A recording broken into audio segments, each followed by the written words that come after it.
Hello dear students, आज हम पढ़ेंगे करेक्टरिस्टिक्स ऑफ साउंड के बारे में कि साउंड के मुख्तलिफ़ किस्म करेक्टरिस्टिक्स होते हैं, जैसा कि पिच है, लाउडनेस ऑफ साउंड है, इसी तरह क्वालिटी है।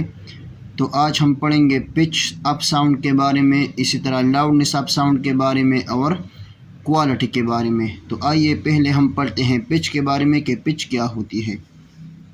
पिच के पहले हम डिफिनीशन की तरफ आते हैं। The characteristic of sound due to which we can differentiate between grave sound and shrill sound is called pitch. यानी पिच जो है ये साउंड की ऐसी करेक्टरिस्टिक्स होती है जिसकी वजह से हम ग्रेव साउंड और श्रिल साउंड में फ़र्क कर सकते हैं। यानी अगर हमारे पास एक ग्रेव साउंड है और एक हमारे पास श्रिल साउंड है, तो ग्रेव साउंड और श्रिल साउंड में फ़र्क को पिच ऑफ साउंड कहते हैं। अब हम आते हैं पिच ऑफ साउंड की एक्सप्लेनेशन की तरफ। Pitch of sound depend upon frequency, यानी पिच जो है ये डिपेंड करता है फ्रीक्वेंसी पर। Greater the frequency shrill is the sound. अगर फ्रीक्वेंसी ग्रेटर है तो साउंड जो है ये श्रिल होगी। And if frequency of sound is less, और अगर फ्रीक्वेंसी कम होगी, the sound will be grave, तो साउंड जो है ये ग्रेव साउंड होगा। तो पिच ऑफ साउंड जो है ये डिपेंड करता है फ्रीक्वेंसी पर। अगर फ्रीक्वेंसी ज़्यादा होगी तो साउंड जो है ये श्रिल होगी, और अगर फ्रीक्वेंसी कम होगी साउंड जो है ये ग्रेव होगा। If frequency is higher the sound will be shrill, यानी अगर फ्रीक्वेंसी इंक्रीज़ होती है तो साउंड की श्रिलनेस भी इंक्रीज़ होती है, और अगर फ्रीक्वेंसी डिक्रीज़ होगी तो साउंड की श्रिलनेस भी डिक्रीज़ होगी। अब हम आते हैं पिच ऑफ साउंड की एग्जांपल्स की तरफ। The sound of dog, men and frog is grave, यानी डॉग की साउंड जो है, इसी तरह आदमियों की जो साउंड होती है, इसी तरह फ्रॉग की जो साउंड होती है ये ग्रेव साउंड होती है। While the sound of cat, women and children are shrill, जबकि बच्चों की जो साउंड्स होती है, कैट की जो साउंड होती है, इसी तरह वुमेन की जो साउंड्स होती है ये श्रिल साउंड्स होती है। तो आदमियों की साउंड्स की जो फ्रीक्वेंसी होती है वो लेस होती है, इसी तरह the sound of dog, men and frog, the pitch of these sounds is also less. And the frequency of children, cat, women, the sound of these children, cat and women is higher, so the shrillness of these in children, cat, women, इनकी pitch भी higher होती है। तो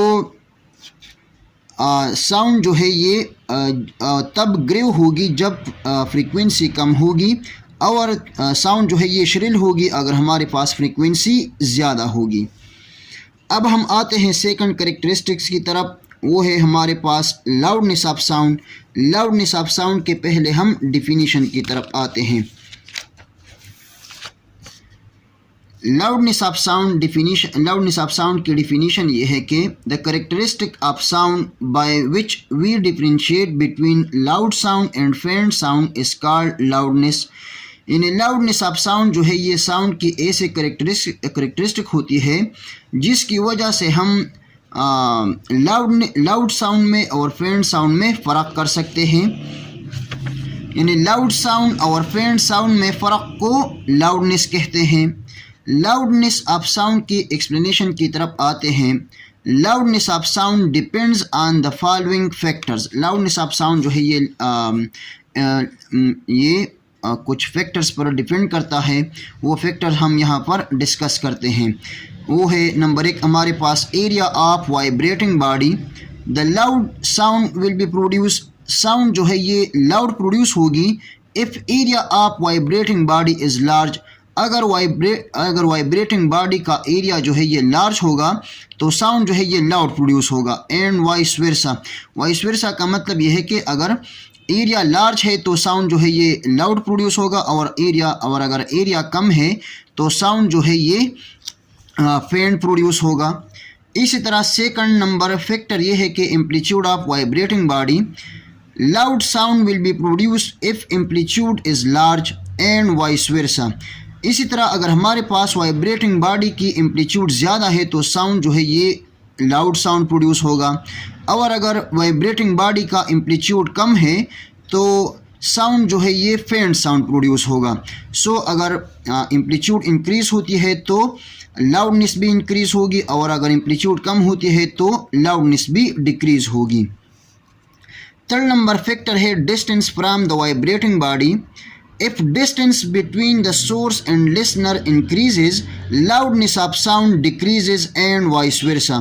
अगर ये हमारे पास source है, यानी स्पीकर को हमने सोर्स कहा, और ये हमारे पास लिसनर है, अगर लिसनर का डिस्टेंस इस सोर्स से ज़्यादा है तो लाउडनेस ऑफ साउंड जो है ये डिक्रीज़ होगी, और इसी तरह अगर लिसनर और सोर्स के दरमियान डिस्टेंस कम है तो लाउडनेस ऑफ साउंड जो है ये इंक्रीज़ होगी।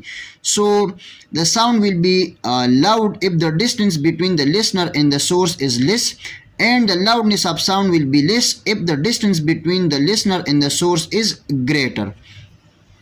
अब हम आते हैं थर्ड नंबर करेक्टरिस्टिक्स की तरफ, और थर्ड नंबर करेक्टरिस्टिक हमारे पास है quality.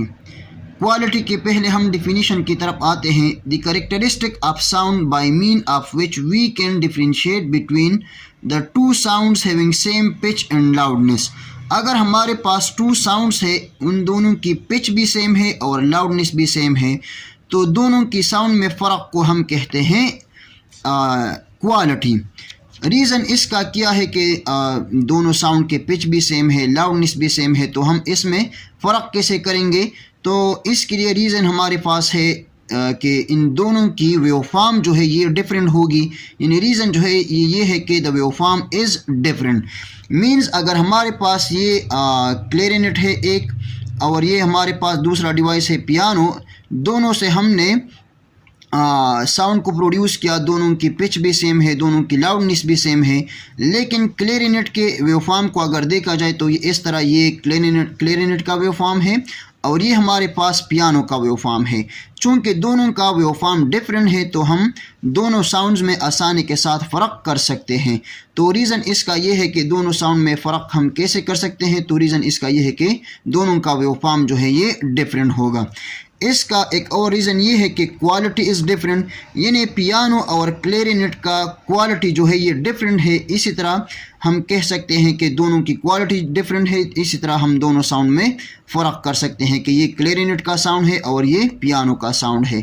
Thank you very much and all the very best of luck.